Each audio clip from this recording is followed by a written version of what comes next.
This episode of The Memory Palace is brought to you by Article. We are big fans of Article here at The Memory Palace. This room of the palace, the ballroom where I'm sitting right now, it's palatial, trust me, is lit beautifully by a legit beautiful lamp from Article.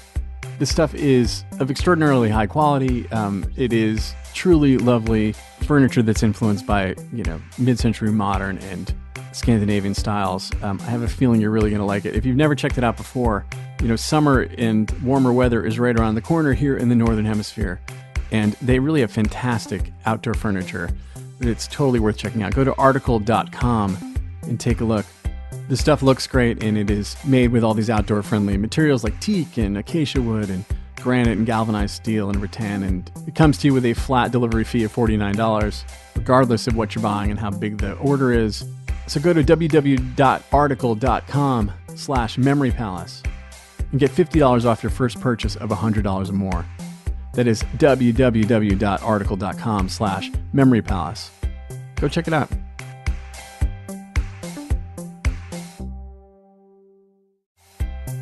I'm excited to tell you guys about a new sponsor that solves the underlying problem of furniture shopping, which is you look at the stuff online and you have no idea whether it's going to actually work in your room.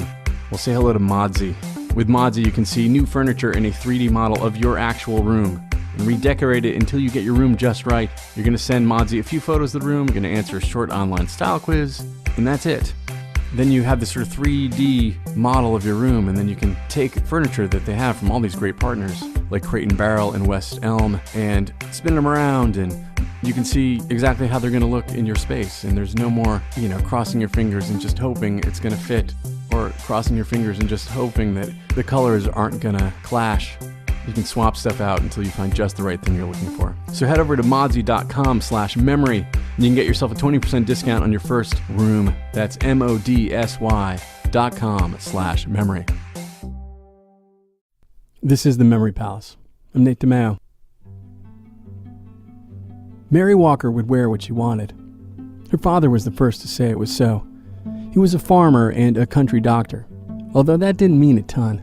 Such were the limits of his medical education, which we gather was learned through the books he'd read when he wasn't tilling a field or building a barn. But he knew enough about the body to know this. Women's clothes at the 1830s, made no sense. He knew enough to know that tying a woman's torso in knots couldn't be good for good things like breathing in and breathing out. And as a farmer, he knew well that hoop skirts and bustles and petticoats and improbable underwear were completely impractical. In the fields, in the damp heat of an August afternoon, even the strongest man would collapse beneath the weight of all that femininity. And besides, Mr. Walker had 5 children and only one son. His girls had work to do. And so his youngest daughter, Mary, would wear what she wanted.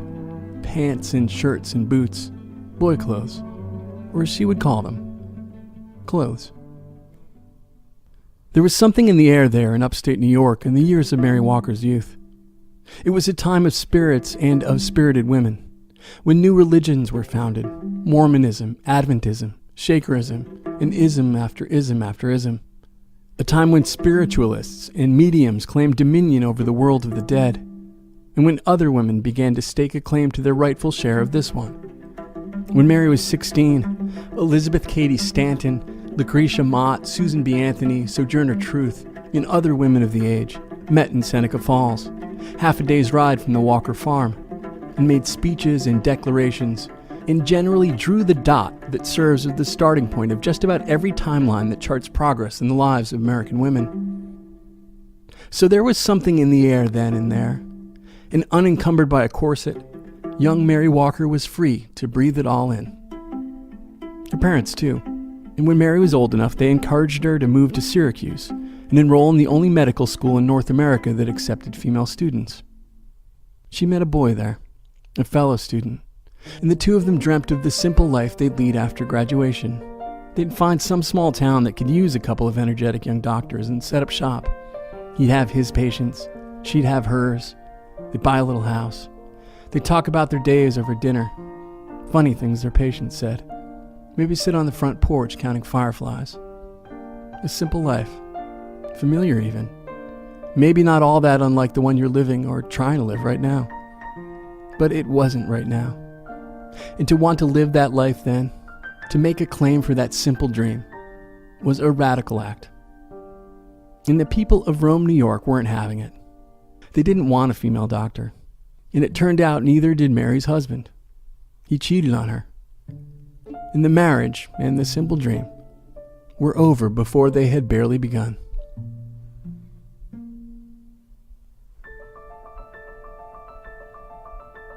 In October of 1861, 6 months after Confederate flag rose over Fort Sumter, Mary Walker stepped through the puddles left in the mud by slogging soldiers, by cavalry, and carts struggling to find purchase in the furrowed road, while wounded men, fresh from the fight, flinched with each juddering lurch as the wagons bearing them made their way to the makeshift hospitals spread out across Washington, D.C.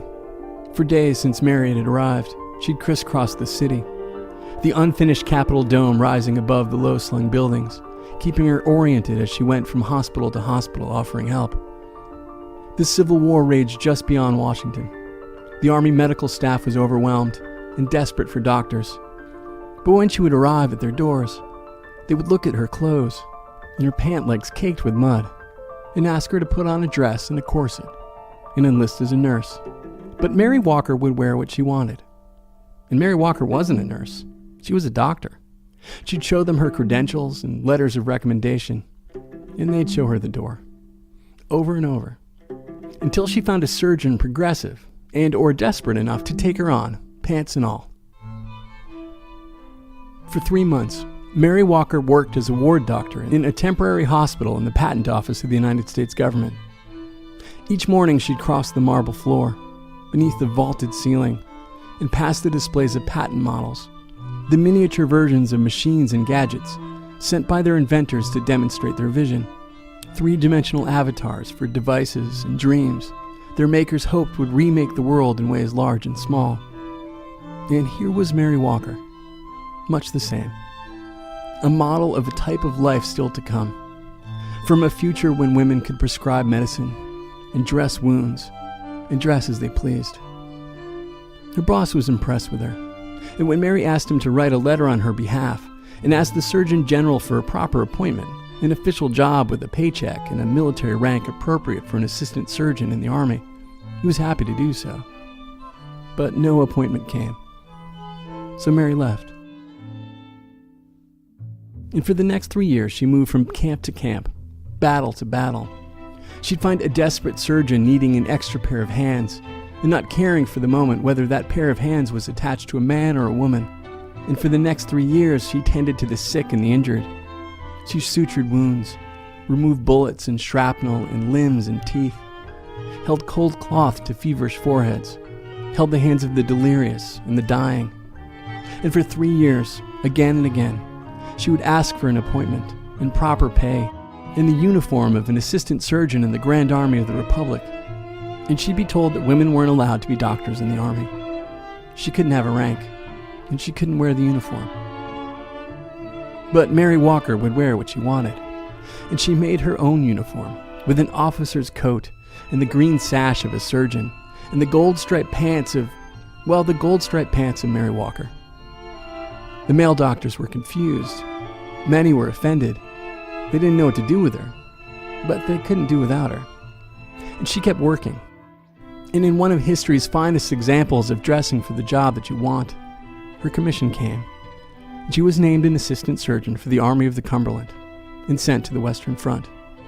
And when she was later captured and spent 4 months in a Confederate POW camp and then released in a prisoner swap, she was proud to learn that she had been traded for a major. And at the end of the war, Dr. Mary Walker was awarded a Medal of Honor for her bravery and service to her country as a surgeon. She was given the pension of a nurse. It was patently unfair, but ultimately useful, because she needed the money. With the war over, with times less desperate, there was no work for a woman doctor anymore, even one who was a bona fide American hero. The world had gone mad for half a decade. What it needed now, people said, was order and normalcy and propriety, and men to be men, and women to be women. But Mary Walker would wear what she wanted. And what she wore became the cause of her life. Some women fought for the right to vote.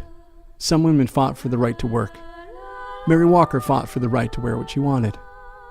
She was arrested multiple times in multiple cities, not for chaining herself to a ballot box or barring the door to City Hall, but for simply wearing pants.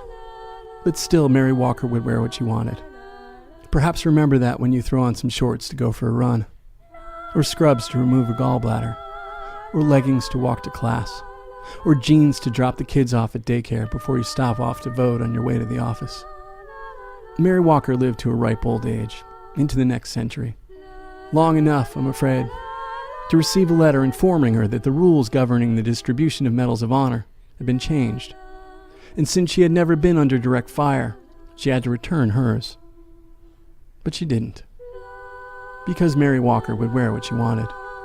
And she wore that medal every day until she died 3 years later, in 1917.